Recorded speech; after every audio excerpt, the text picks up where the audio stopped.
Assalamualaikum warahmatullahi wabarakatuh. Innal hamdalillah nahmaduhu wa nasta'inuhu wa nastaghfiruh wa na'udzu billahi min shururi anfusina wa min sayyiati a'malina. May yahdihillahu fala mudhillalah wa may yudlil fala hadiyalah. Asyhadu an la ilaha illallah wahdahu la syarikalah wa asyhadu anna Muhammadan abduhu wa rasuluh. Fa inna asdaqal hadithi kitabullah wa khairal hadi hadi Muhammadin sallallahu alaihi wasallam wa syarrul umuri muhdatsatuha wa kullu muhdatsatin bid'ah wa kullu bid'atin dhalalah wa kullu dhalalatin finnar. Alhamdulillah, kita panjatkan syukur pada Allah Subhanahu wa taala, kita dapat bersama-sama pada malam ini untuk kita sambung pengajian kita tentang Al-Fiqhul Akbar, fiqh yang teramat besar, iaitu fiqh untuk memahami nama-nama Allah Subhanahu wa taala yang indah. Jadi malam ni kita telah masuk muka surat yang ke-56. Pada minggu yang lalu kita sudah masuk muka surat yang ke-56 dalam bab semua nama Allah Subhanahu wa taala adalah baik. Semua nama Allah Subhanahu wa taala adalah baik. Jadi kita lihat muka surat 56 yang bawah sekali itu, disebutkan oleh penulis, dia menukilkan perkataan Al-Imam Ibn Qayyim rahimahullah dalam Jala'ul Afham, dan begitu juga disebutkan oleh beberapa ulama lain yang dihikayatkan daripada Al-Asma'i, yang mana kisah seorang badui, kisah seseorang dia dengar orang baca ayat surah Al-Ma'idah ayat 38, yang mana ayat tersebut berbunyi, A'udzu billahi minasyaitonir rajim. Was-sariqu was-sariqatu faqta'u aydiyahuma jazaa'an bima kasaba nakalam minallah. Pencuri, sama ada lelaki atau perempuan, potonglah tangan kedua-dua mereka sebagai balasan untuk apa yang telah mereka berdua lakukan. Sebagai balasan siksaan daripada Allah Subhanahu wa taala untuk apa yang mereka lakukan. Kemudian orang tersebut yang membaca ayat ni, ayat ni sebenarnya lepas nakalam minallah, Allah sebut wallahu azizun hakim. Allah sebut Allah yang maha perkasa lagi maha bijaksana. Tetapi orang tersebut membaca wallahu ghafurur rahim. Allah yang maha pemurah lagi maha penyayang. Allah yang maha pengampun lagi maha penyayang. Jadi ketika dia baca ayat tersebut, diakhiri ayat tersebut dengan perkataan yang salah. Dia sebut wallahu ghafurur rahim, sedangkan yang sebenarnya wallahu azizun hakim. Ia didengari oleh orang lain. Ia didengari oleh seorang Arab Badui. Jadi orang tu terus kata yang akhir tu bukan kalam Allah. Yang sebut wallahu ghafurur rahim tu dia kata yang itu bukan kalam Allah. Orang Arab Badui tu dia tak hafal Quran. Dia bukan hafal ayat tu. Tetapi dia faham maksud Allahu ghafurur rahim. Allah yang maha pengampun lagi maha penyayang. Kenapa dia ingkar? Kenapa dia dengan yakin dia cakap kat orang yang baca, dia kata wallahu ghafurur rahim tu bukan kalam Allah. Maksud tak betul kau akhiri ayat tu dengan perkataan tu. Jadi orang yang baca tadi dia kata engkau nak cuba dustakan kalam Allah ke? Orang yang baca salah tadi, dia kata dekat Arab Badui tadi, kata kau nak cuba dustakan kalam Allah ke? Kau tak nak terima kalam Allah? Tapi orang Arab Badui tu dengan penuh yakin dia kata tidak, itu bukan kalam Allah. Dengan yakin dia kata wallahu ghafurur rahim, dalam ayat tu bukan kalam Allah. Jadi orang tadi dia baca lagi sekali ayat tadi, wasariqu wasariqatu sampai habis nakalam minallah, dia sebut wallahu azizun hakim, dan Allah lah yang maha perkasa lagi maha bijaksana. Jadi orang Arab Badui tu kata, sekarang betul. Sekarang betul. Sebab apa dia kata? Engkau benar. Dia Allah Subhanahu wa taala dia maha mulia. Maka dia menghukum, maksud menghukum orang yang melakukan jenayah mencuri, dan memerintahkan untuk dipotong tangan pencuri tersebut. Jadi apa kata Arab Badui ni? Seandainya dia menyatakan Allahu ghafurur rahim, seandainya ayat tersebut berbunyi diakhiri dengan wallahu ghafurur rahim, Allah yang maha pengampun lagi maha penyayang, tidaklah dalam ayat itu dia suruh potong tangan pencuri. Jadi Arab Badui tu dia faham ayat tu dalam konteks. Walaupun dia tak hafal ayat tu, tapi dia nampak tak kena letak sifat Allah Ghafurur Rahim dalam ayat yang membicarakan hukuman potong tangan kepada pencuri. Sebab tak kena. Kenapa arahan potong tangan tiba-tiba kita akhiri dengan Allah Maha Pengampun lagi Maha Penyayang? Jadi macam tak kena bunyi tersebut. Kenapa penulis bawakan kisah ini? Untuk menunjukkan bahawa setiap nama Allah Subhanahu Wa Taala itu ada maksud dia. Ada maksud dia. Bukan kita boleh letak suka hati je nama Allah pada setiap perkara. Maksudnya kita nak bincang satu perkara, kita kata Allahu Wasi'un Alim, sedangkan apa yang kita bincangkan tu tak ada kaitan pun dengan Allah. Nama Allah Wasi'ul Alim, Allah yang maha luas, maha mengetahui, tak ada kaitan. Jadi menunjukkan setiap nama Allah itu ada maksud dia. Dia kata kat sini, seandainya dia mengatakan Allah Maha Pengampun lagi Maha Penyayang, tidaklah dia memerintahkan untuk memotong tangan pencuri.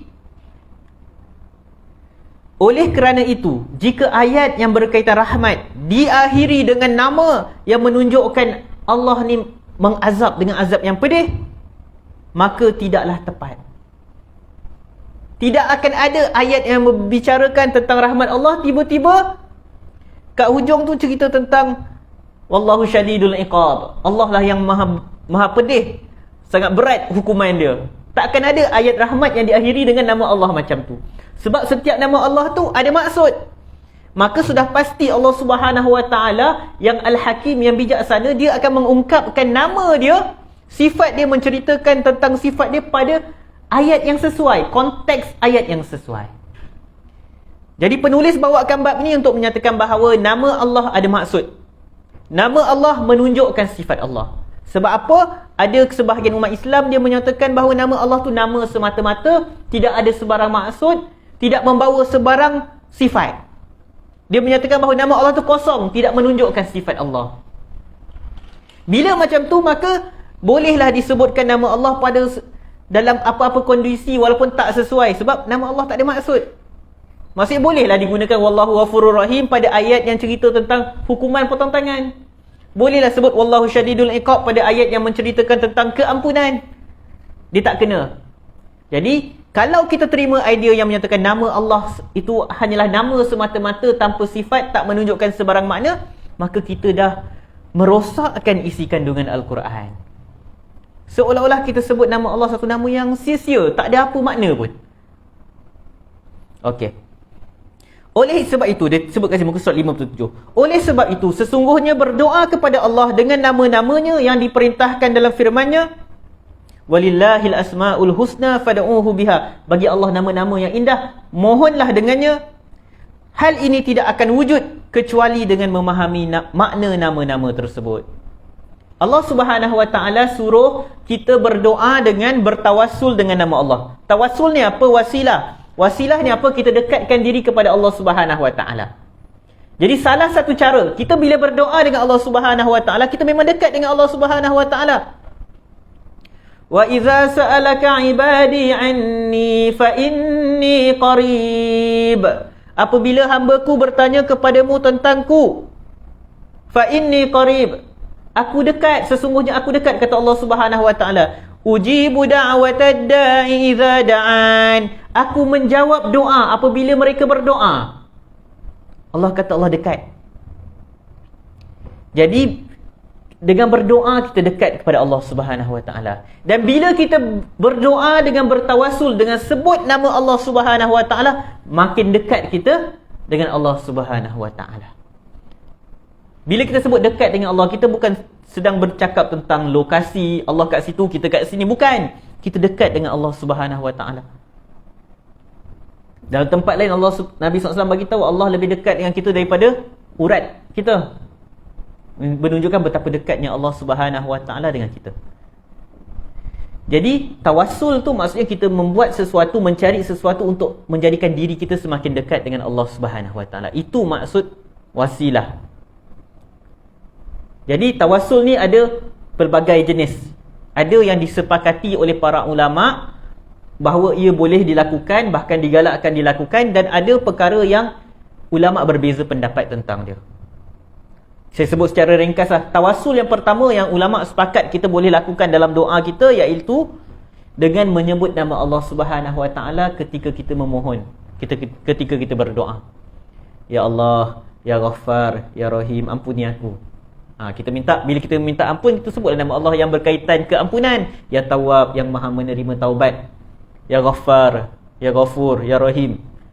Jadi kita mulakan dengan sebut nama Allah bila kita minta sesuatu. Itu tawassul dengan nama Allah. Yang kedua, kita bertawassul dengan amal soleh kita. Macam hadis yang kita dah belajar, hadis yang sahih, panjang hadis cerita dia tentang 3 orang yang terperangkap dalam gua. Yang mana ketika mereka berdoa kepada Allah Subhanahu Wa Taala, mereka sebut amal-amal soleh yang pernah mereka lakukan. Jadi tawassul yang kedua, tawassul dengan waktu doa kita, ya Allah, dulu aku rajin puasa, aku rajin baca Quran, kalau aku buat semua ni ikhlas kerana Engkau, Kau terimalah doa aku. Boleh, tak ada masalah.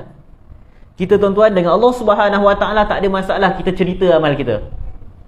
Dia yang kita kena sembunyikan amal kita dengan manusia. Jangan cerita kat orang, aku dulu buat tu, aku dulu buat ni, aku buat tu, buat ni, buat tu, buat ni.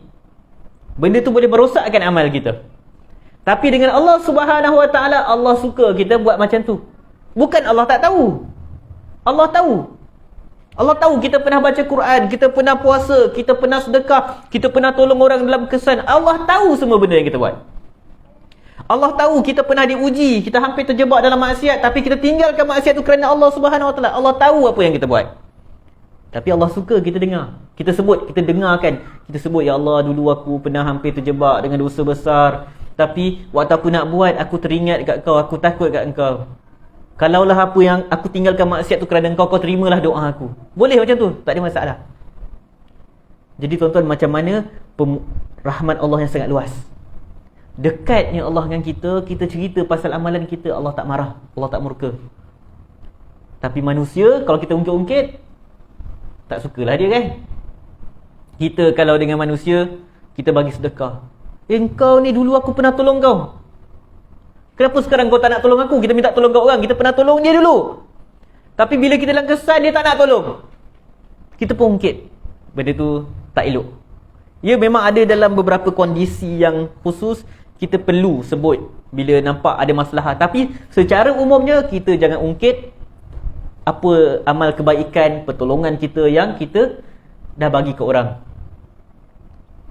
Bahkan dalam Al-Quran tersebut, antara perkara yang merosakkan sedekah ialah apabila kita ikuti sedekah tersebut dengan perkataan yang menyakiti penerima dan mengungkit-ungkit. Itu kita dengan manusia. Dengan manusia kita tak boleh ungkit, tak boleh cerita amal kita. Sebaiknya rahsia. Rahsiakan kebaikan kita sebagaimana kita rahsiakan dosa kita. Tapi dengan Allah Subhanahu Wa Taala, ceritalah apa saja cerita. Kita buat dosa, ceritalah kat Allah, ya Allah, hari semalam aku buat dosa tu, buat dosa ni, ya Allah, ampuni aku. Allah tak marah. Yang salah, kita buat dosa, pergi cerita kat orang. Kita kena sorok amal kebaikan kita, begitu juga kita kena sorok keaiban dosa kita. Selagi mana tak libatkan orang ramai, jangan cerita kat orang. Nak cerita, cerita kat Allah. Bangun malam, doa kat Allah, ya Allah, aku dulu makan rasuah, aku buat itu, buat ini, aku tengok benda tak elok. Semua orang tak tahu, tapi kau tahu, ya Allah, kau ampunilah aku. Tak apa, cerita ke Allah Subhanahu Wa Taala. Jadi itu tawassul dengan amal soleh pun dibenarkan. Yang seterusnya, tawassul dengan doa orang soleh pun dibenarkan. 3 tawassul ni kita dibenarkan dalam syarak. Sepakat para ulama. Cuma tawassul dengan doa orang soleh ini menjadi perbahasan. Jangan sampai kita terlalu bergantung pada doa orang. Kita bergantung kat doa orang, tapi kita tak doa untuk diri kita sendiri. Kita boleh minta ustaz, orang yang baik doakan kita, tapi jangan sampai kita tak doa kat Allah Subhanahu Wa Taala. Dan jangan sampai dalam iktikad kita percaya bahawa aku tak boleh nak doa sendiri sebab aku banyak dosa, maka aku kena minta ustaz yang doakan untuk aku. Itu dah salah. Salah sangat kefahaman yang macam tu. Bila kita kata dibenarkan tawassul dengan doa orang soleh, bukan bermaksud kita tinggalkan doa. Bukan bermakna kita beranggapan bahawa doa kita Allah takkan terima. Kita minta orang soleh doakan kita sebab dia baik. Dan dalam masa sama kita pun minta dekat Allah Subhanahu Wa Taala. Sebab Dalam masyarakat Islam sekarang ada macam-macam fahaman. Ada sebahagian yang menyatakan kita tak boleh minta terus dekat Allah Subhanahu Wa Taala sebab kita banyak dosa. Siapa yang ajar macam ni? Nabi SAW tak ajar perkara ni. Mintalah terus kepada Allah Subhanahu Wa Taala. Okey, itu tawassul, cara kita semakin dekat dengan Allah dalam doa kita, yang disepakati boleh dilakukan. Ada satu tawassul yang ulama berbeza pendapat boleh ke tidak, iaitu tawassul dengan kemuliaan orang soleh. Maksudnya apa? Kita minta ke Allah, yang ni kena clear. Kita minta ke Allah, ya Allah, dengan kemuliaan, contohlah, ya Allah, dengan kemuliaan Imam Asy-Syafi'i, kau terimalah doa aku. Yang ni ulama berbeza pendapat. Ada yang kata boleh, sebab ada seorang sahabi itu, dia pernah jumpa Nabi SAW. Dia ada sakit, dia jumpa Nabi SAW, dia minta Nabi SAW doakan dia, dan dia pun berdoa. Dia pun berdoa, dia bukan sekadar minta Nabi doakan, dia pun berdoa. Dan dalam doa dia sebut, ya Allah, dengan kemuliaan Nabi SAW. Lepas tu disebut permintaan dia. Ada sebahagian ulama menyatakan bahawa tawassul dengan Nabi, atau ada yang luas sekali, tawassul dengan orang soleh ini hanya ketika dia hidup. Sebab dia kata, yang sahabat tadi dia minta Nabi doakan dia, bukan semata-mata dia berdoa sebut nama Nabi SAW. Dan ada sebahagian lagi dia kata masih boleh diamalkan, iaitu kita doa ke Allah, minta dekat Allah dengan sebut, ya Allah, dengan kemuliaan Nabi SAW, dengan kedudukan Nabi SAW, kau terimalah doa aku. Boleh ikut sebahagian ulama. Jadi kalau ada orang yang doa macam tu, misalnya kita dalam khutbah Jumaat di Selangor lah, apa tu? Apa teks dia, dah lupa dah. Binabiyikal amin. Lepas apa? Kami memohon kepadamu dengan nabimu yang maha al-amin, yang maha jujur. Lagi apa? Binabiyikal amin wasifatikal uzma, macam tu kan? Dan sifat-sifatmu yang agung. Jadi yang tu memang diperselisihkan oleh ulama, boleh ke tidak. Jadi tak ada masalah lah, sebab dia masih minta ke Allah. Ada orang, dia gunakan isu tawassul dengan kedudukan orang soleh, tapi dia bukan minta ke Allah. Ada orang dah mati, orang soleh dah mati, ulama ke, wali ke, dia pergi kat kubur orang tu, dia kata, contohlah nama Syekh Abdul Qadir Al-Jilani. Dia kata, wahai Syekh Abdul Qadir Al-Jilani, tolonglah aku perlukan pertolonganmu. Dia minta kat siapa? Dekat si mati tu. Itu bukan tawassul. Itu istighasah, memohon pertolongan daripada si mati. Itu bukan tawassul. Itu bukan tawassul dengan orang soleh yang dibahaskan. Itu syirik. Minta tolong daripada orang yang telah mati. Sedangkan Allah Subhanahu Wa Taala suruh kita tawakal kepada yang hidup dan tidak mati. Orang tu dah mati. Sedangkan orang yang hidup pun, dia masih ada kemampuan yang kurang, kita nak minta tolong kat dia pun, dia bukan semua benda dia boleh tolong. Tiba-tiba kita minta dekat orang yang telah mati. Na'udzubillah min zalik. Itu syirik. Tapi dia pertahankan amalan tu dengan alasan ni tawassul. Bukan. Tawassul tu macam doa tu, ya Allah, dengan kemuliaan Nabi Muhammad SAW. Ya Allah, dengan kedudukan Syekh Fulan bin Syekh Fulan, kau terimalah doa aku. Kita minta kat siapa? Dekat Allah Subhanahu Wa Taala. Yang tu khilaf di kalangan ulama. Walaupun saya tak buat, tapi saya tak adalah nak marah benda tu, sebab benda tu masih dalam lingkungan perbezaan pendapat yang boleh diterima. Sebab dia minta dekat Allah. Minta dekat orang mati, tak boleh. Nauzubillah min zalik. Jadi kena faham tawassul ni, iaitu dengan kita mendekatkan diri kepada Allah Subhanahu Wa Taala. Jadi disebut kat sini, oleh sebab itu sesungguhnya berdoa kepada Allah dengan nama-namanya diperintahkan, seperti kita sebutkan, tidak akan terwujud kecuali dengan memahami makna nama-nama tersebut. Sebab bila kita nak sebut nama Allah Subhanahu Wa Taala, kita kena faham nama apa yang sesuai dengan permintaan kita. Kita nak minta, ya Allah, luaskanlah rezeki aku. Ya Allah, bagilah aku rezeki. Ya Allah, aku nak bayar yuran sekolah anak aku, tak cukup duit. Ya Allah, bagilah rezeki kat aku, ya Allah. Kita nak sebut nama apa? Adakah kita nak sebut Wallahu syadidul iqab, Allah yang maha pedih azab dia? Nama Allah, sifat Allah. Tapi tak kena. Adakah Ya Allah, ya muntakim, bagilah rezeki pada aku. Wahai Allah yang maha membalas dendam, bagilah rezeki kat aku. Tak kena ayat tu. Nama Allah Al-Muntakim tu kita guna waktu doa, ya Allah, musnahkanlah orang-orang yang menzalimi hamba-hambamu. Itu kena. Jadi yang nak disampaikan oleh penulis, maka arahan Allah untuk kita sebut nama Allah, berdoa dengan nama Allah, bertawassul dengan nama Allah, hanya dapat kita laksanakan apabila kita faham maksud nama Allah Subhanahu Wa Taala. Kalau tak, kita akan letak nama yang tak sesuai dengan permintaan kita. Disebutkan sini, ini kerana jika orang tersebut tidak memahami makna-maknanya, mungkin ketika dia berdoa, dia akan menyebutkan nama Allah bukan pada tempatnya, seperti mengakhiri permintaan rahmat dengan nama yang berkaitan dengan azab. Tak kena. Ini akan merosakkan ucapan dan tidak tepatlah pengungkapannya. Kita kena tengok macam mana Al-Quran sebut nama Allah dalam satu ayat, apa isu dia. Tengok macam ni cantiknya Allah letak nama dia pada konteks isu yang sesuai.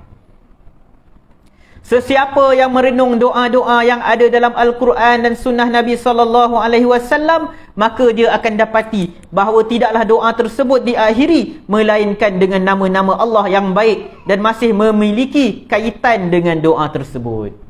Kalau kita lihat doa yang ada dalam Al-Quran, dalam Al-Hadis, yang diajarkan oleh Nabi SAW, yang diakhiri dengan nama-nama Allah, kita akan dapati bahawa maksud nama Allah itu dengan permintaan yang disebutkan dalam doa yang diajarkan dalam Al-Quran dan Hadis itu sangat sesuai dan mempunyai kaitan yang sangat rapat.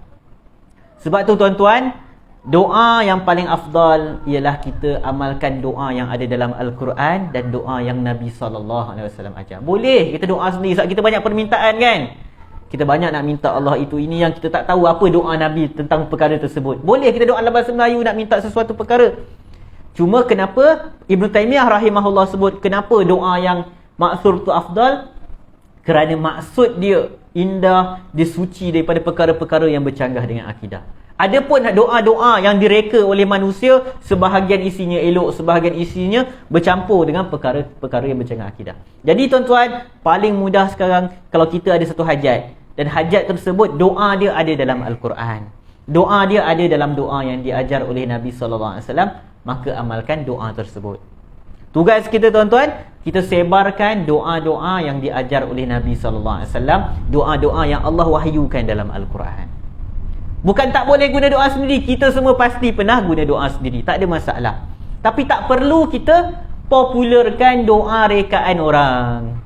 Buat apa kita nak popularkan doa rekaan orang tua orang ni, sedangkan doa yang Nabi SAW ajar banyak, doa dalam Al-Quran banyak. Apa beza doa orang tu dengan doa yang kita reka sendiri sampai kita nak berpegang pada teks doa yang diamalkan? Kalau dalam isu khutbah Jumaat lain lah, sebab teks disediakan. Maksudnya kita mempopularkan doa rekaan. Bukan isi kandungan tu doa tu mesti salah, tapi kenapa nak popularkan doa rekaan sedangkan doa Nabi SAW banyak orang tak tahu. Yang kita sendiri pun banyak doa Nabi SAW kita tak tahu. Buka je Hisnul Muslim, buka je Al-Azkar, kita akan dapati banyak zikir dan doa yang Nabi SAW ajar kat kita yang kita tak tahu. Nabi SAW ajar kat kita bila susah sebut apa? Bila dalam keadaan stres, tertekan, Allahu Rabbi la usyriku bihi syai'a. Ya Allah, ya Allah, ya Allah Tuhanku, Allah Tuhanku, aku tak mensyirikkannya dengan sesuatu pun. Simple je zikir Nabi. Bila kita stres, tertekan, baca tu. Diajar oleh Nabi SAW. Tapi berapa ramai daripada kita yang tahu tentang doa tersebut? Jadi apa tujuan kita popularkan doa rekaan manusia? Okey. Kita lihat dalam muka surat 57 disebutkan beberapa contoh doa yang ada dalam Al-Quran.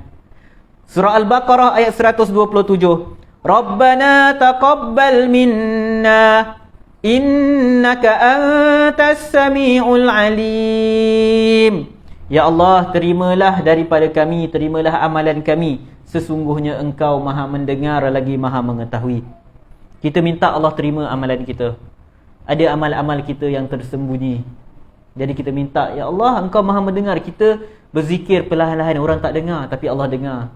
Kita minta Allah terimalah amalan kita.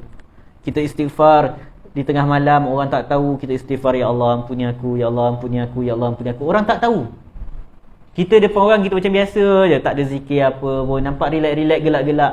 Tapi di belakang orang kita zikir minta ampun ke Allah. Orang tak tahu tapi Allah Subhanahu Wa Taala tahu. Jadi sebab tu kita minta, ya Allah terima amalan aku. Jadi dalam ayat ni sebut innaka antas sami', sesungguhnya engkau Maha mendengar. Allah dengar segala sesuatu. Seperlahan-perlahan bunyi Allah dengar. Bunyi yang paling perlahan, frekuensi yang paling rendah Allah dengar. Frekuensi yang paling tinggi pun Allah dengar. Kan kalau kita belajar fizik kan, manusia kalau nak dengar bunyi, manusia ada frekuensi bunyi yang dia boleh tahan. Kalau kuat sangat dia tak boleh dengar dah. Kalau perlahan sangat pun dia tak boleh dengar. Sama juga dengan haiwan. Sebab tu kita masuk dalam air, kita menyelam misalnya, haiwan dia ada frekuensi bunyi yang dia boleh dengar. Yang kita tak dengar pun bunyi tu. Tapi haiwan walaupun dia jarak jauh dia boleh dengar. Contoh kawan-kawan dia nak datang, dia dengar. Sebab dia frekuensi, Allah ciptakan frekuensi bunyi untuk haiwan tu berbeza. Tapi Allah Subhanahu Wa Taala semua benda bunyi dia boleh dengar. Kita hanya yang dalam lingkungan kemampuan kita, frekuensi bunyi kita je yang kita boleh dengar. Kita lihat ayat yang seterusnya, surah Al-Mu'minun ayat 109.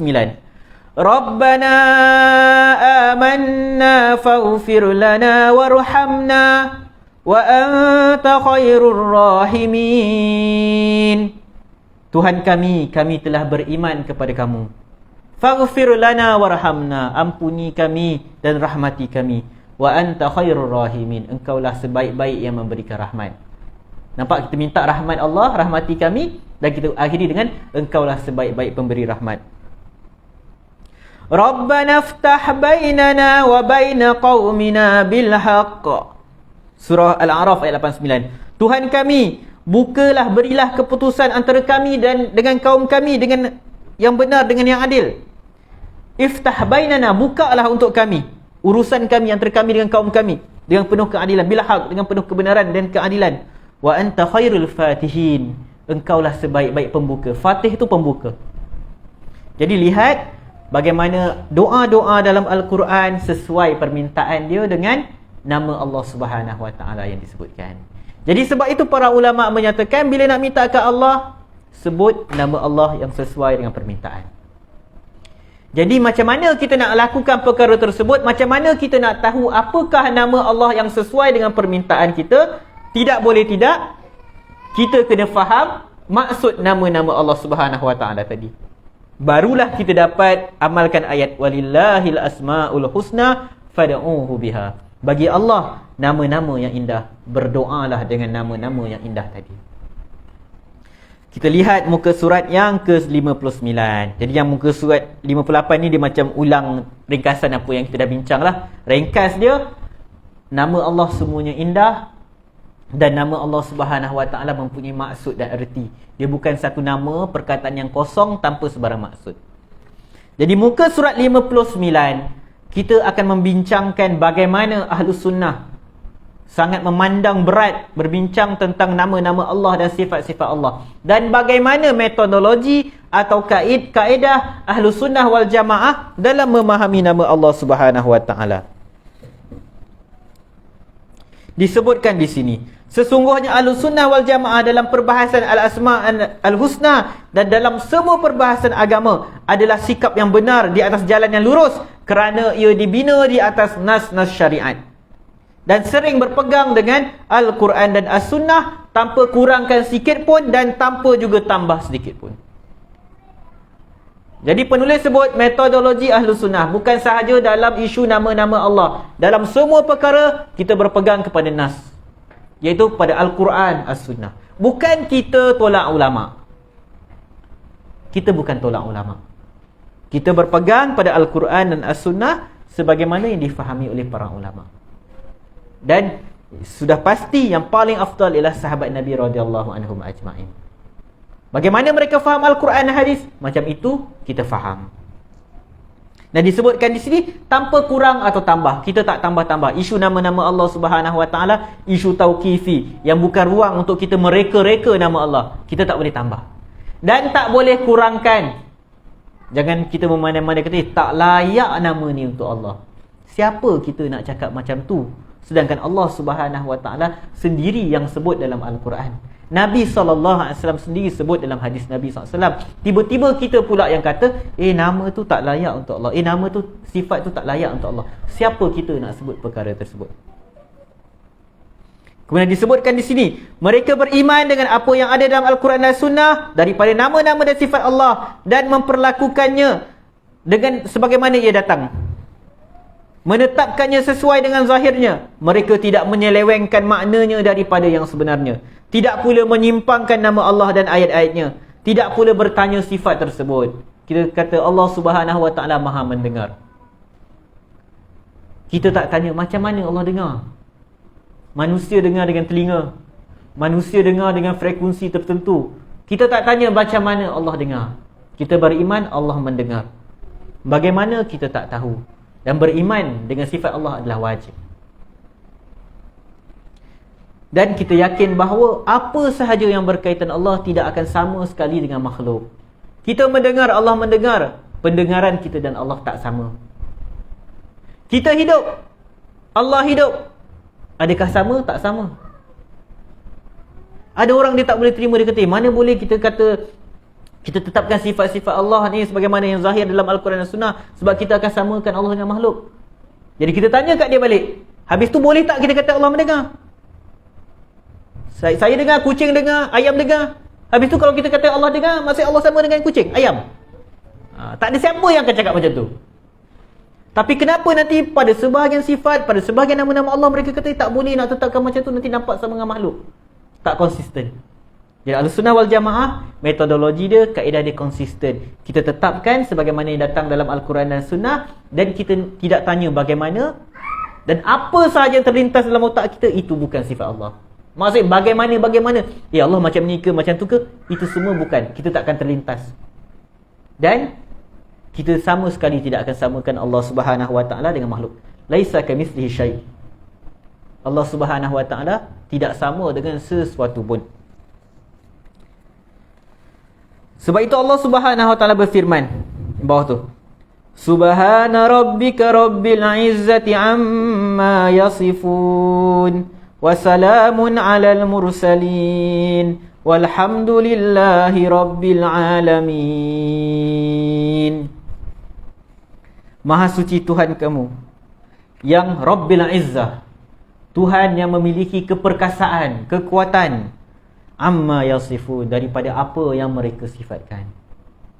Ada orang kata Allah ada anak, ada orang kata Allah tidur. Dia orang perangai-perangai orang yang menetapkan pada Allah sifat-sifat yang tak layak ni dari zaman dulu dah ada dah. Jadi semua itu dinafikan oleh Allah Subhanahu Wa Taala. Okey, kita lihat muka surat yang ke-60. Sebab panjang huraian dia, saya tak nak baca semualah, nanti jadi kita pun ngantuk nanti kan. Muka surat 60 kita tengok yang perenggan bawah sekali. Metodologi mereka, kaedah mereka dalam perbahasan ini berdiri di atas dua landasan utama. Dua landasan yang kukuh dan asas yang kuat, iaitu menetapkan tanpa menyerupakan. Kita menetapkan sifat Allah tanpa menyerupakan Allah dengan makhluk. Dan penyucian tanpa pengingkaran. Kita menyucikan Allah Subhanahu Wa Taala daripada segala sifat kekurangan tanpa kita ingkar kepada mana-mana sifat pun yang disebutkan dalam Al-Quran dan As-Sunnah. Jadi mereka tidak menyerupakan sifat Allah dengan sifat makhluk, sebagaimana mereka tak menyerupakan zat Allah dengan zat makhluk. Okey, semua tu diurai panjang kat sini. Kita lihat muka surat 61. Nu'aim bin Hamad rahimahullah berkata, sesiapa yang menyerupakan Allah dengan sesuatu daripada makhluknya, maka dia kafir. Siapa yang kata Allah sama dengan makhluk, kafir. Siapa yang kata Allah mendengar seperti mana kita mendengar, Allah mendengar seperti mana manusia mendengar, Allah mendengar seperti mana haiwan mendengar, dia kafir. Jelas. Sebab Al-Quran sebut laisa kamitslihi syai'un. Tidak ada sesuatu pun yang sama dengannya. Walam yakul lahu kufuwan ahad. Tidak ada sesuatu pun yang sekufu, setara dengan dia. Jadi sesiapa yang kata Allah sama dengan makhluk, kafir. Ijma' para ulama. Dan dia sebut, Nu'aim bin Hamad sebut, dan sesiapa yang mengingkari apa yang Allah sifatkan pada dirinya, maka dia juga kafir. Tuan-tuan, ada manusia, alhamdulillah lah, aliran macam ni dah tak ada usah sangat lah. Ialah perbahasan di kalangan Ahlussunnah tentang takwil sifat dan semisalnya tu masih dalam perbahasan yang kita boleh terima lah. Sebab contoh ada ulama Asy'ariyah ada takwil sebahagian sifat, bukan isu mereka ingkar sifat tersebut. Cuma mereka kata ayat ni memang tengah cerita tentang sifat Allah ke atau Allah nak cerita benda lain. Bukan mereka ingkar sifat Allah. Mereka nak kata ayat ni pada pendapat mereka bukan tengah cerita tentang sifat Allah Subhanahu Wa Taala. Itu isu Asy'ariyah, sebab tu Asy'ariyah takwil dan semisalnya. Tapi ada sebahagian kelompok, wallahu alam, saya tak pernah jumpa lah zaman sekarang ni, zaman-zaman silam, dia nafikan terus sifat Allah. Allah tak ada sifat. Tu kelompok Jahmiyah. Sebab bagi dalam fikiran dia memang kalau kita kata Allah ada, Allah mendengar, melihat, mengetahui, kita dah samakan Allah dengan makhluk. Sebab mereka fikir macam tu. Dia kata, takkanlah Allah melihat sebab aku melihat. Kalau aku kata Allah melihat, Allah sama dengan aku. Na'udzubillah min zalik. Dia fikir macam tu. Jadi orang yang mengingkari nama-nama dan sifat-sifat Allah ni bermula dengan rosaknya otak dia sebab dia terfikir sifat Allah tu sama macam dia. Kalau kita nak terima idea ni, macam mana? Allah hidup ke tidak? Mesti kata ada yang terima Allah hidup. Tapi tu, engkau hidup tak? Okey. Okeylah, Allah tak hidup. Okey, kalau Allah tak hidup, Allah mati ke? Jam. Tak boleh jawab. Itulah rosaknya bila dia cuba faham nama-nama dan sifat Allah bukan dengan cara yang diajar oleh Al-Quran Sunnah. Dia duk fikir. Bukan salah berfikir, tapi dia sedang berfikir tentang perkara yang dia tak akan dapat jawapan. Tak ada siapa yang tengok Allah Subhanahu Wa Taala. Sedangkan Allah dah bagi formula dalam Al-Quran, laisa kamitslihi syai'un. Tidak ada sesuatu pun yang semisal dengan Allah. Jadi itu sepatutnya dah jadi satu formula yang kita faham. Apa sahaja yang kita lihat, kita baca tentang Allah Subhanahu Wa Taala dalam Al-Quran, hadis, dia tak sama dengan makhluk. Allah mendengar ke, melihat ke, berkata-kata ke, Allah suka ke, Allah mencintai seseorang ke, Allah membenci seseorang ke, Allah murka ke, semua tak sama dengan makhluk. Jadi bila kita berdiri di atas manhaj yang kukuh macam ni, yang konsisten, insya-Allah kita terselamat. Kalau kita ikut metodologi yang rosak, kita akan jadi tak konsisten. Kejap sifat tu kita terima sebab kita rasa pada akal kita, boleh. Okey, sifat ni layak untuk Allah. Tapi yang ni, takkan Allah macam ni. Jadi kita tak nak beriman dengan sifat tu. Nauzubillah min zalik. Jadi kita berada dalam satu metodologi yang tak konsisten. Kejap macam A, kejap macam B. Tak kena. Al-Quran dan As-Sunnah, dia konsisten. Apatah lagi kita sedang bercakap tentang Allah Subhanahu Wa Taala. Nabi SAW meninggalkan kita di atas petunjuk yang sangat jelas. Lailuha kanahariha. Malamnya seperti siang. Nabi SAW tinggalkan kita petunjuk tentang nama-nama Allah SWT, sifat-sifat Allah dengan petunjuk yang jelas. Sampai dalam hadis sebut, Nabi SAW tinggalkan kita lailuha kanahariha. Petunjuk yang Nabi tinggalkan kita, malam dia macam siang, sangat jelas. Tak ada kekeliruan. Jadi siapa yang keliru apabila mereka telah dimasuki virus-virus yang merosakkan, mereka terfikir Allah macam makhluk, mustahil. Jadi dia cuba ubah nama-nama dan sifat-sifat yang ada dalam Al-Quran dan Sunnah. Nauzubillah min zalik.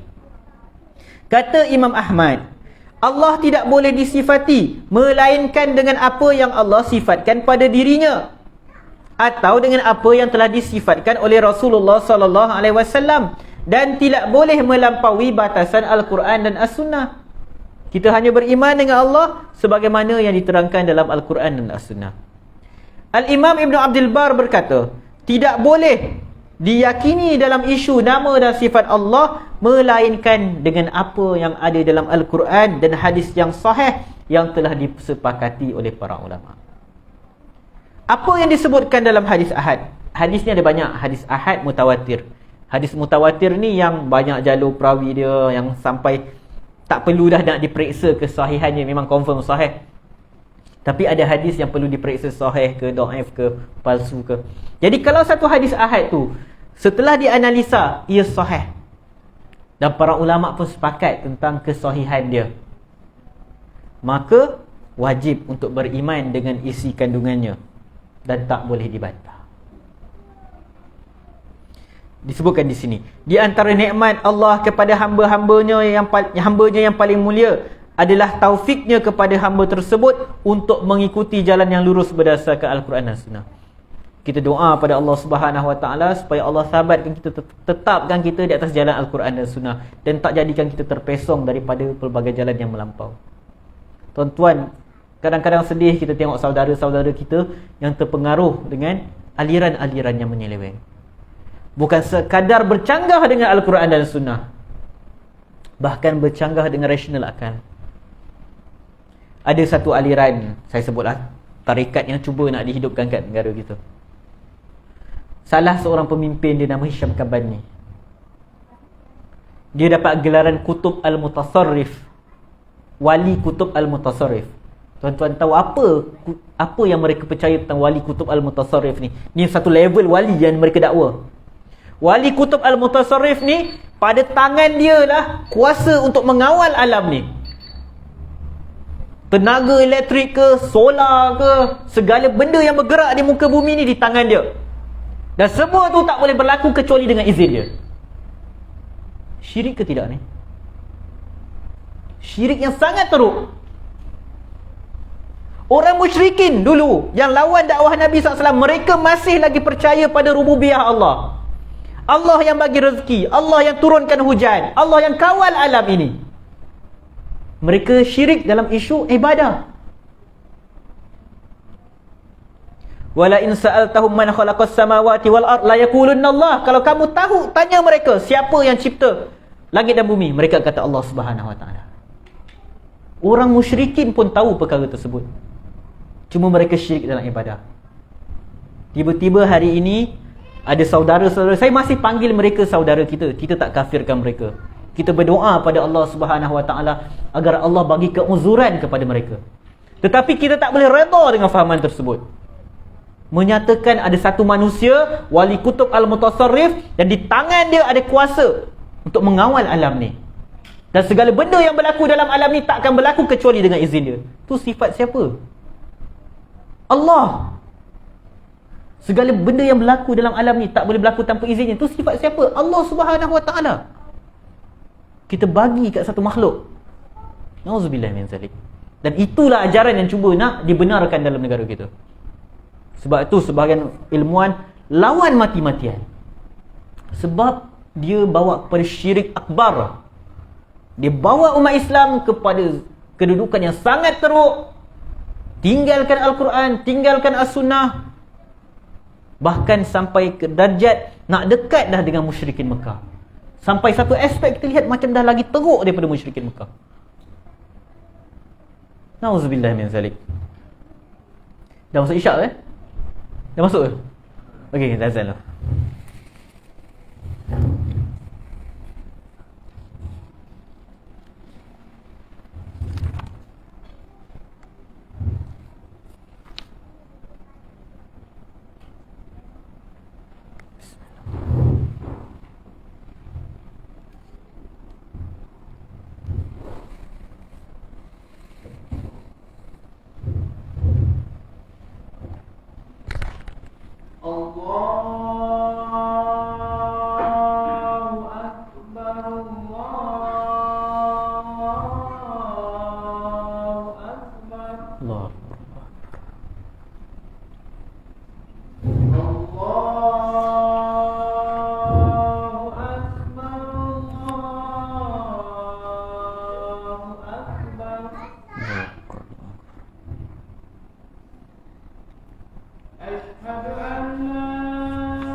أشهد أن محمدا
La ilaha illallah.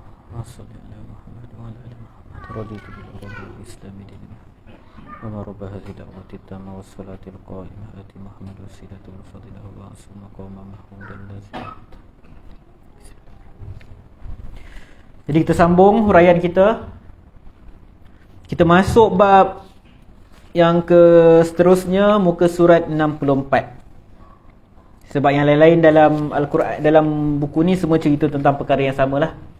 Kita masuk muka surat yang ke-64, pembahagian nama-nama Allah menurut makna-maknanya.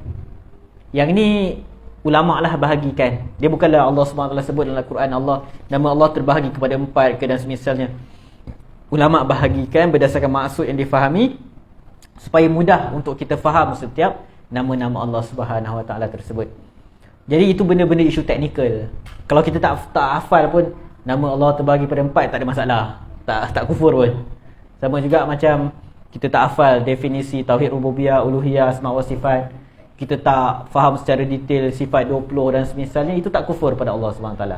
Itu hanya orang kata teknik belajar akidah. Ulama susun untuk kita faham. Yang penting kita beriman dengan nama-nama Allah SWT ini dan beramal dengan isi kandungan dia. Disebutkan di muka surat 64. Di antara yang bermanfaat dalam perbahasan fiqh al-asma' al-husna adalah mengetahui pembahagiannya sesuai dengan maksud-maksudnya. Okey, yang pertama kita sebut tadi, nama Allah semua tunjukkan sifat Allah. Jadi yang pertama, nama Allah yang menunjukkan akan sifat zatiyah. Sifat zatiyah. Nak mudah faham sifat zatiyah ni apa? Sifat yang sentiasa ada pada Allah Subhanahu Wa Taala. Sentiasa Allah bersifat dengan sifat sedemikian. Dan sifat ni tidak berkaitan dengan kehendak Allah. Nanti kehendak Allah tu kita akan masuk nombor 2 nanti. Jadi apakah nama-nama yang termasuk dalam sifat zatiyah yang mana sifat Allah sentiasa macam tu? Pertama, Al-Hayyu, Allah yang maha hidup. Kita doa, antara doa yang Nabi SAW ajar, Ya Hayyu Ya Qayyum, wahai Tuhan yang maha hidup, Ya Qayyum, yang menguruskan diri sendiri, yang tempat bergantung semua makhluk. Birahmatika astaghith, dengan rahmatmu aku mohon pertolonganmu. Aslih li sya'ni kullah, aslih li sya'ni kullah, perbaikilah segala urusanku. Wala takilni ila nafsi tarfat ain, wala takilni ila nafsi, jangan kau serahkan diri aku ni kepada diri aku sendiri, tarfat ain, walau sekelip mata. Kita doa dengan doa yang Nabi SAW ajar ni, menunjukkan bagaimana kita bergantung betul dekat Allah Subhanahu Wa Taala. Indah permintaan yang diajar oleh Nabi SAW. Jadi Allah bersifat hidup, sentiasa hidup. Allah tidak akan mati. Dan tidak ada satu saat pun Allah tak bersifat dengan hidup, tak. Allah ia sifat zatiyah, maksudnya sifat yang sentiasa ada pada diri Allah. Al-Alim, yang menunjukkan Allah mengetahui. As-Sami', yang menunjukkan sifat pendengaran Allah Subhanahu Wa Taala. Al-Basir, yang menunjukkan penglihatan Allah Subhanahu Wa Taala. Dan banyak lagi sifat-sifat Allah yang menunjukkan sifat zatiyah. Yang kedua, nama-nama Allah yang menunjukkan kepada sifat fi'liyah, Yang nama-nama Allah yang menunjukkan kepada perbuatan Allah. Fi'il ni perbuatan. Jadi sifat fi'liyah atau sifat yang berkaitan dengan perbuatan Allah adalah sifat yang berkaitan dengan kehendak Allah, masyiatullah, kehendak Allah. Jika Allah nak, Allah lakukan. Jika Allah tak nak, Allah tak lakukan. Antara sifat tersebut, Al-Khaliq, yang maha mencipta. Kalau Allah nak, Allah ciptalah. Kalau Allah tak nak, Allah tak cipta. Ar-Razzaq, yang maha memberi rezeki. Dia berkaitan dengan perbuatan Allah memberikan rezeki. Ada orang dapat rezeki tu, ada orang dapat rezeki ni, ada orang Allah tak bagi rezeki.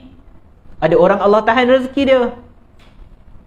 At-Tawwab, Allah, sifat Allah At-Tawwab, yang maha menerima taubat, menunjukkan perbuatan Allah menerima taubat.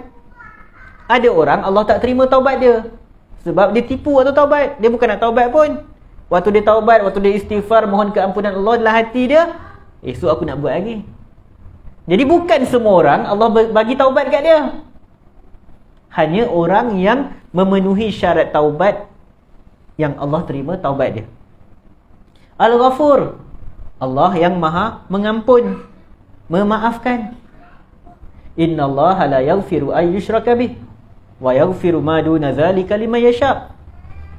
Allah Subhanahu wa taala tidak mengampuni dosa mensyirikkan dia, dan dia mengampuni dosa-dosa selain tu. Apa maksud ayat ni? Ulama tafsir terangkan bahawa ayat ini berkaitan kehendak Allah, berkaitan orang yang mati dalam keadaan tak taubat daripada dosa dia. Seseorang yang lakukan syirik kepada Allah Subhanahu wa taala, dia mati dalam keadaan tidak taubat daripada dosa syirik dia, dosa syirik dia kekal sampai hari kiamat dan Allah takkan ampuni. Wa yaghfiru ma duna dzalika liman yasha, dan Allah mengampuni dosa-dosa yang lain untuk sesiapa yang dia kehendaki. Ayat ni menunjukkan kepada orang yang buat dosa selain syirik dan dia mati dalam keadaan tidak taubat daripada dosa tersebut. Dia minum arak, dia berzina, dia berjudi, dia mati dalam keadaan macam tu. Kalau nak lebih dahsyat bagi contoh, dia mati waktu tengah buat maksiat. Boleh ke kita kata Allah tak akan ampuni kau? Tak boleh. Sebab wa yaghfiru ma duna dzalika liman yasha. Allah mengampuni dosa lain selain daripada syirik bagi sesiapa yang Allah kehendaki. Jadi ini refer pada orang yang mati dalam keadaan tak taubat. Jadi tuan-tuan, kalau kita terjebak dengan dosa syirik, jumpa bomoh, pakai tangkal, syirik-syirik yang mengeluarkan kita daripada agama Allah Subhanahu wa taala, pastikan kita bertaubat daripada dosa tersebut. Ada orang tinggalkan perbuatan syirik bukan sebab dia taubat. Dia jumpa bomoh, asyik jumpa bomoh, sikit-sikit jumpa bomoh, barang hilang jumpa bomoh. Bomoh pun tengok kat air kan, macam cerita Piramli tu kan, kat air, oh kat sini barang dia. Lepas tu bila dia dah pandai sikit, dia dah ngaji-ngaji sikit, orang kata kau apalah, tak ada orang berakal pergi jumpa bomoh. Dia pun tinggalkan amalan jumpa bomoh. Dia tak jumpa dah bomoh, tapi dia tak menyesal, dia tak taubat. Orang tanya dia, kau dah tak jumpa ke bomoh tu? Dia kata, alah, dulu-dulu aku pergilah jumpa bomoh, sekarang macam buang masa je. Aku jumpa dia, asyik tak betul je ramalan dia. Tapi dia tak taubat. Dia tak menyesal pun perbuatan dia jumpa bomoh dulu. Dosa syirik itu masih kekal. Sebab Al-Imam An-Nawawi rahimahullah dalam kitab Riyadhus Salihin, dalam bab taubah, dia menyenaraikan beberapa syarat taubat. Pertama, ikhlas kerana Allah Subhanahu wa taala. Orang tadi dia tinggalkan syirik bukan ikhlas kerana Allah, cuma sebab dia rasa bomoh ni tipu aku. Itu je. Yang kedua, dia mesti berazam untuk tak mengulangi. Orang tadi dia tinggalkan bomoh sebab dia rasa tertipu. Bukannya dia ada keazaman, aku taubat tak nak jumpa bomoh dah. Yang ketiga, Imam Nawawi sebut syarat taubat mesti disertai dengan rasa menyesal. Orang tadi dia jumpa bomoh, dia tak menyesal pun. Dia tak menyesal pun atas dosa syirik. Kalau dia menyesal pun, dia menyesal sebab rugi duit aku bayar bomoh ribu-ribu. Dosa syirik tuan-tuan kekal sampai mati. Kita hari ni tuan-tuan, kalau jumpa orang buat syirik, terrelax lah. Kalau yang orang bukan Islam tu lainlah cerita. Saudara-saudara kita yang jumpa bomoh tu, yang percaya tadi tersebut tadi tu, yang percaya wali di kawal alam, Semua pergerakan alam takkan berlaku kecuali dengan izinnya. Itu syirik. Tapi kita kadang-kadang nampak orang minum arak, kata, teruk ni. Betul, minum arak dosa besar. Berzina, betul, dosa besar. Tapi nampak orang pergi jumpa bomoh, pakai tangkal, cakap benda-benda yang merepek, yang mensyirikkan Allah Subhanahu Wa Taala, kita relax kan. Kita kata, takkanlah nak bergaduh-gaduh isu-isu macam ni. Dosa yang mana dosa tersebut bawah kehendak Allah. Kalau orang tu tak taubat, selagi dia tak syirik, kalau Allah nak, Allah ampunkan. Kalau Allah tak nak, Allah azab dia. Tapi dosa syirik, Allah dah confirm, kata Allah takkan ampunkan kecuali dengan taubat. Itulah sebesar-besar kezaliman. Inna syirka la zulmun azim. Sesungguhnya syirik itu kezaliman yang besar. Kita lihat, kita tak payah tengok orang lah, kita tengok keluarga kita. Kita perbetulkanlah kalau ada keluarga kita yang sikit-sikit bomoh. Kalau ada saudara mara kita, bayi lahir, dipasangkan benang hitam kat bayi tersebut. Ada doktor-doktor yang pernah kongsi pengalaman pening pada dia. Kan bila dah lahir anak, kena bawa check up kan. Pening, doktor nak tegur, ya Allah, datang bayi kecil-kecil lagi, dah letak benang tu, benang hitam lah kat bayi tersebut. Kang tegur nanti marah. Tapi kena tegur semampu kita lah. Kalau kita tak mampu tegur, kita doa, ya Allah, bagilah hidayah kat orang ni, dia buat syirik, ya Allah, kau bagi hidayah kat dia, buka pintu hati dia untuk tinggalkan amalan syirik ni, taubat daripada dosa syirik. Jadi sifat Allah, nama Allah At-Tawwab, yang maha menerima taubat, itu nama yang menunjukkan perbuatan Allah. Maksudnya bukan semua orang Allah terima taubat dia kan. Bukan semua Al-Ghafur, bukan semua orang Allah ampunkan. Ada syarat untuk Allah terima taubat, ada syarat untuk Allah ampuni dosa. Al-Muhsin, yang memberikan kebaikan. Al-Afu, Allahumma innaka afun tuhibbul afwa fa'fu anni. Ya Allah, sesungguhnya engkau maha pemberi kemaafan. Tuhibbul afwa, engkau mencintai kemaafan. Fa'fu anni, maafkanlah aku. Ulama berbahas tentang apa beza Al-Afu, kemaafan ni, dengan Al-Ghafur, keampunan. Apa beza maaf dengan ampun? Ada yang kata sama, ada yang kata berbeza. Nanti insya-Allah sampai masanya kita akan huraikan perkara tersebut. Jadi kita lihat sebahagian contoh dalam Al-Quran berkaitan contoh-contoh sifat fi'liyah. Ayat-ayat yang menceritakan tentang perbuatan Allah. Yang Allah nak, Allah buat, Allah tak nak, Allah tak buat. Ya khluqullahu ma yasha'. Surah An-Nur ayat 45. Allah menciptakan apa yang dia kehendaki. Apa yang Allah nak cipta, Allah akan cipta. Wallahu yarzuqu man yasha'u bighairi hisab. Allah memberi rezeki man yasha' kepada sesiapa yang dia kehendaki, tanpa sebarang hisab, tanpa sebarang batas. Wa yatubullahu ala man yasha'. Allah menerima taubat siapa? Man yasha', sesiapa yang Allah kehendaki. Dalam surah Al-Fatah ayat 14. Yaghfiru liman yasha'u wa yu'azzibu man yasha'. Wa kana Allahu ghafurar rahima. Allah mengampuni. Yaghfiru liman yasha'. Allah mengampuni sesiapa yang Allah kehendaki. Wa yu'azzibu man yasha', dan mengazab sesiapa yang Allah kehendaki. Wa kana Allahu ghafurur rahima, dan Allah Subhanahu wa taala itu Maha Pengampun, lagi Maha Pemberi rahmat, lagi Maha Penyayang. Dan ada banyak lagi ayat Al-Quran yang berkaitan. Jadi insya-Allah tuan-tuan, pada minggu hadapan kita akan masuk muka surat 66 tentang, kita masih dalam bab pembahagian nama Allah. Tadi kita dah sebut nama Allah yang menunjukkan sifat zatiyah, sifat yang sentiasa ada pada Allah. Yang kedua, nama Allah yang menunjukkan perbuatan Allah, iaitu Allah, bila Allah nak Allah buat, bila Allah tak nak Allah tak buat. Yang ketiga, kita akan masuk nanti pada minggu hadapan insya-Allah. Jadi tuan-tuan, bila kita dah belajar tentang nama-nama Allah Subhanahu wa taala ni, kita dah faham Allah ampuni dosa sesiapa yang Allah kehendaki, dan Allah azab sesiapa yang kehendaki. Kita pertama, bila kita faham benda ni, kita kena sentiasa minta keampunan pada Allah. Apa guna kita hafal nama-nama Allah tapi lepas buat dosa kita buat tak rasa bersalah pun. Dan jangan pula kita mudah-mudah menghukum orang ahli neraka. Ni ada pandang kisah dia, insya-Allah kalau berkesempatan saya kongsi hadis daripada Abu Daud. Macam mana ada orang dia kata kat Allah, kat seorang sahabat dia, Allah tak akan ampuni kau sebab kawan dia dah lepas nasihat banyak kali masih buat maksiat. Dia kata Allah tak akan ampuni kau. Kesudahannya kawan yang buat maksiat tu Allah masukkan dalam syurga, yang kata kat kawan dia Allah tak akan ampuni engkau tu Allah campak dalam neraka. Sebab dia sebut perkataan Allah tak akan ampuni engkau. Sedangkan Allah sebut yaghfiru liman yasha. Allah mengampuni sesiapa yang Allah kehendaki. Jadi jangan kita memandai-mandai bercakap tentang sifat Allah, perbuatan Allah kecuali dengan wahyu. Kenapa kita kata dosa syirik Allah tak akan ampuni tanpa taubat? Sebab Allah yang sebut, innallaha la yaghfiru ayyushraka bih. Kalau Allah tak sebut macam tu, kita tak boleh sebut. Kalau Allah tak sebut yang dia tak akan sama sekali mengampunkan dosa-dosa syirik jika orang tu tak taubat. Kalau Allah tak pernah sebut benda tu, seandainya, kita tak boleh sebut macam tu. Tapi kenapa kita kata Allah tak akan ampuni dosa syirik selama-lamanya selagi mana pelaku yang tak bertaubat? Sebab Allah yang sebut. Kita tegaskan apa yang Allah sebut. Kita sampaikan apa yang Allah sebut. Kita tak tambah dan kita tak akan kurang.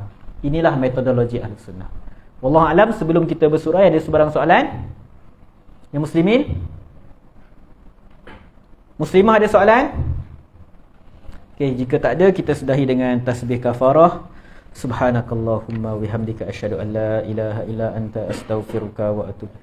Assalamualaikum warahmatullahi wabarakatuh.